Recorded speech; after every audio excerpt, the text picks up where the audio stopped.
মহানবী হযরত মুহাম্মদ সাল্লাল্লাহু আলাইহি সাল্লামের খাদ্যাভ্যাস ছিল অত্যন্ত স্বাস্থ্যসম্মত এবং ভারসাম্যপূর্ণ।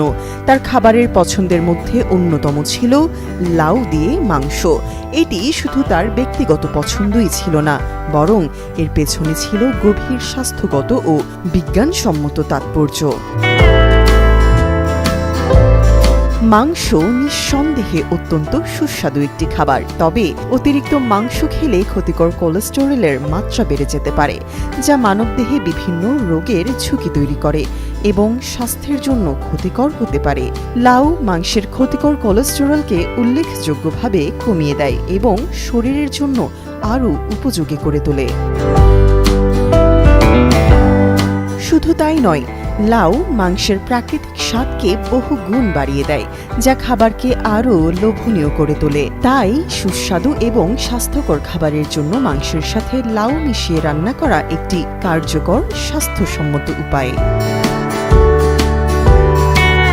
মহানবী সাল্লাল্লাহু আলাইহি সাল্লাম লাউ পছন্দ করতেন এবং এটি তার খাদ্যাভ্যাসের একটি নিয়মিত অংশ ছিল। সাহাবায়ে কেরামও এই বিষয়টি অবগত ছিলেন, তাই তারা বেশিরভাগ সময় তার জন্য লাউ পরিবেশন করতেন।